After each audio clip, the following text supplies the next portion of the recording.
Assalamualaikum warahmatullahi wabarakatuh. Selamat siang semuanya. Perkenalkan nama saya Gilang Bonardiansyah dari kelas SI 702. Pada kesempatan kali ini saya akan mempresentasikan analisis sistem pengendalian manajemen pada PT Dami yang saya pilih namanya adalah PT Global Auto Parts khususnya dalam konteks transformasi digital omnichannel. Tugas ini bertujuan untuk menyelesaikan tugas UAS, ujian akhir semester, mata kuliah manajemen risiko. Oke, PT Global Auto Parts sedang menjalani transformasi digital total menuju model omnichannel, yang mana artinya seluruh sistem seperti stok gudang, POS, toko fisik, aplikasi mobile, dan marketplace pihak ketiga diintegrasikan dalam satu platform berbasis cloud. Selain itu, perusahaan juga menerapkan algoritma AI untuk memprediksi stok dan perilaku pelanggan. Namun, tantangan utama muncul karena keterbatasan anggaran keamanan siber dan pelatihan SDM. Disinilah potensi resiko strategis mulai muncul dan perlu dianalisis dalam perspektif sistem pengendalian manajemen. Oke, dalam transformasi ini terdapat banyak resiko, namun dua hal yang paling fatal adalah pertama, resiko teknis berupa cybersecurity dan data breach. Kedua, resiko SDM berupa resistensi dan kebijaksanaan digital. Saya memprioritaskan dua risiko ini karena keduanya bersifat sistematis dan dapat mengancam keberlanjutan bisnis secara menyeluruh.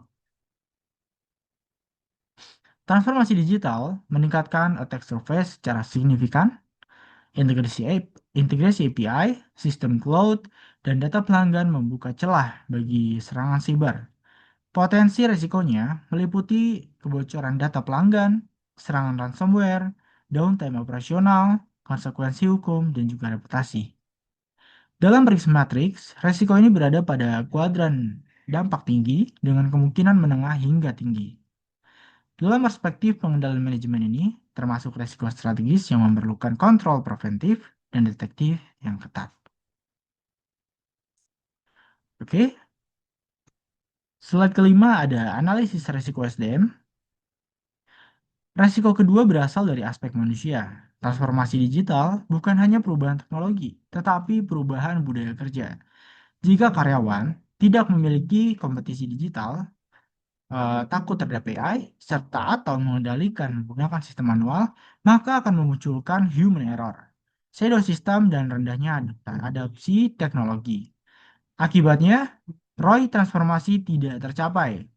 Dalam konteks SPM, ini menunjukkan lemahnya pengendalian perilaku dan pengendalian budaya organisasi. Oke, slide berikutnya. Mengapa diprioritaskan?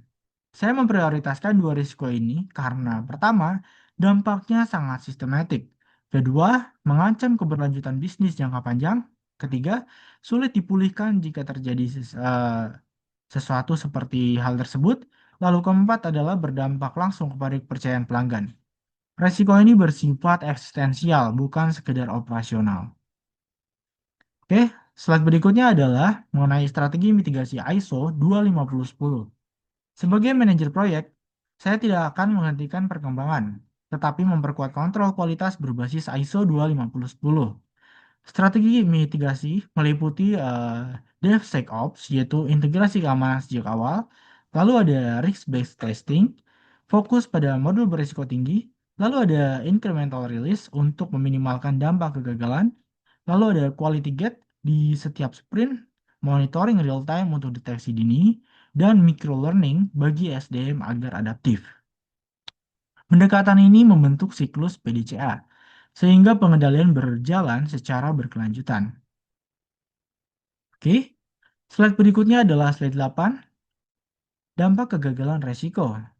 Kegagalan manajemen resiko tidak hanya berdampak finansial, seperti kerugian operasional, biaya pemulihan, atau denda regulasi. Yang lebih berbahaya adalah degradasi customer trust. Jika pelanggan kehilangan kepercayaan akibat kebocoran data atau sistem error, mereka akan berpindah ke kompetitor. Kepercayaan adalah aset tidak berwujud yang sulit untuk dipulihkan. Oke, slide berikutnya adalah slide 9 mengenai risk appetite. Dalam kasus ini, perusahaan harusnya memiliki risk appetite rendah terhadap keamanan dan kendala sistem. Artinya, toleransi terhadap insiden keamanan harus mendekati nol. Namun, risk appetite dapat bersifat moderat terhadap inovasi fitur. Prinsipnya adalah sweet tensi dan secure growth serta transformasi digital adalah maraton, bukan sprint.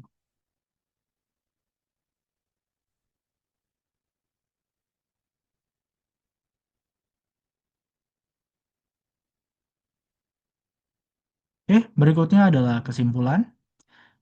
Pertama, dua risiko yang paling fatal adalah cyber security dan kesiapan SDM.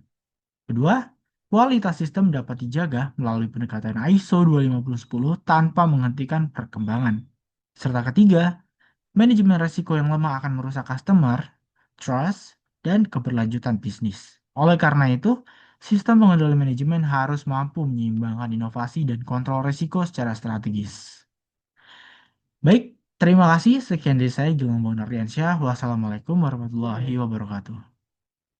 哦，我是讲的嘛，我讲的。